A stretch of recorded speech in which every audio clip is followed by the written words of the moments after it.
Bobby DeLong, thank you. Thank you for choosing me instead of another 17-year-old little girl. And that's probably why she's still alive, walking and talking today. You know, like the first time I did it, I couldn't really believe I did it. They've tried to portray me like I was some kind of a creature, right? I was just like everybody else out there. Probably 99.9% of the time, I'm as normal as he is, or anybody else is. But there's that 1% of the time, or whatever, that there's some kind of a problem there. He was a monster. He is still a monster until the day he takes his last breath. It was pretty easy to tell from the very minute I grabbed McVey that she wasn't like the others. I had made my mind up that night when I came home from work that I was going to end my life. I even sat down and wrote my suicide note out. I left around 2 a.m. when I got off my shift. I remember being happy. I was happy. I know when I go home, I'm going to end my life. I was happy. I'm going to be free. While she bikes through the dark, empty streets, she notices a red car parked in front of a church. I don't know why. It seemed odd to me. And I just kind of shrugged it off. It's like, I'll be okay. She ignores her instinct, but the driver of the car is hiding behind a parked van. The next thing I was just yanked off my bicycle, horrifically, just so forceful. Knocked the breath out of me. I felt the barrel of a gun to my left temple. I remember him putting a blindfold on my face. I was ordered to take all my clothes off. He ties me up, ligatures on my wrists, ankles. Throws me in the car, yells at me to keep my eyes shut. And that if I showed him a good time, he was not going to kill me. My grandmother's boyfriend used to put a gun to my head every time he molested me for 3 years. It was nothing new to me. Lisa does everything the man says, as she is threatened with a gun. Then the man starts the car and takes her away. Lisa sitting blindfolded in the passenger seat, her clothes bundled at her feet. I had no clue where we're going. This is going to be it. This is going to be it. Rape and death. Next thing, to my surprise, my abductor makes me get dressed. The man removes her bindings from her wrists and her ankles, but keeps her blindfolded. Lisa is taken out of the car and into an apartment building. Once inside, she's thrown onto a bed. Rape me any way you can imagine. He raped me. Very painful. Very painful. I would just go far away. I would sometimes pretend I was in a field of flowers, a happy place. I would just disconnect from the rest of the world and just become completely numb. Tired of living, just tired of being abused. I didn't see any other way out. Didn't want to live. I remember thinking of my family, my sister, my brothers. What are they going to do without me? And I kept thinking, I got to get out of this some way, somehow. I have to get out of this. I had to reach down deep in my soul. I just had a new sense of wanting to survive. I would do whatever it took. She asks to go to the bathroom. He refuses. She insists, claiming she would pee right there in the bed if he denies her to go. He allows her to go in, where she could be alone for a moment. Her plan has worked. I was putting my fingerprints everywhere. The vanity mirror, on the walls, to show the police I was fighting, trying to leave a mark, say, hey, listen, I was here. I was one of his victims. She knows that to survive, she would need to gain his trust, so she begins a dangerous mind game. There was a moment we had a conversation. I had asked him why was he doing this to me. He said due to a recent breakup, he was getting back at women in general. And I played at his heartstrings. I said, listen, I can be your girlfriend. We don't have to tell anybody how we met.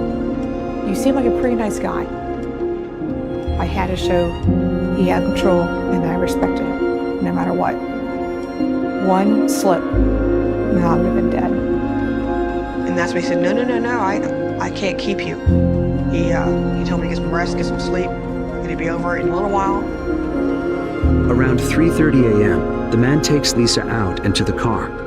He drives her off blindfolded again. She starts to see her end is near. As he's putting the blindfold on me, I was trying to tighten my jaw so it would be a little loose. Everything that I saw, hear, touch, smell, taste, whatever, I would just store it in my memory bank. In case if I did get out of this alive, I could go to the police to get him caught. I remember the car being loud, like it needed a tune-up. I remember the lights passing on the interstate. I could see it beneath my blindfold. I'm trying to see my surroundings, I'm trying to see where I'm at. I knew we were in the interstate because the air sound changed. I saw two hotels. These two hotels were at the intersection of Duffer Hills Avenue and proceeds west. Interstate 275. I remember seeing the silver pierced shining light hit my eyes. It was the word Magnum on the dashboard. He decides to pull into the rear parking lot. Told me to get out of the car. That Ray's gonna kill me here. He told me when I got out, I wouldn't stay there for 5 minutes. I was frozen. My mind's racing. Should I run? Should I walk? Is he watching me? Is he pointing the gun at me right now? Is he gonna run me over by his car?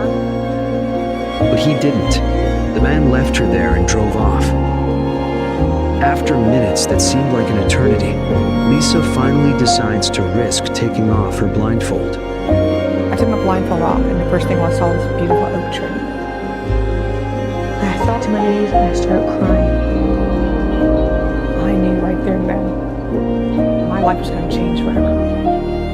To me, it was a sign of new branch of life. Now wanting to live my life. But her struggle is not over yet. When she gets to the police station, she tells a detective everything that happened to her. But because Lisa has such composure, she doesn't look like other victims. And so the detective doesn't believe her. Lisa gets angrier and angrier, but she can't let her kidnapper get away and hurt someone else. We were finding a body, it averaged out about every 2 weeks. You know if you don't solve it soon, someone else is going to die. I was asked by my detective to go in and talk to her, and I did talk to her. I took my wallet out of my jacket and showed her the picture of my daughter. And I told her, this is my daughter, she's your age. There's nothing I won't do to protect her, and I'm going to protect you. I started crying. And I was describing the details of how my abductor looked through my hands, small mustache, pockmarked face, small ears. I'd never seen a victim of a violent crime like this that had such recall.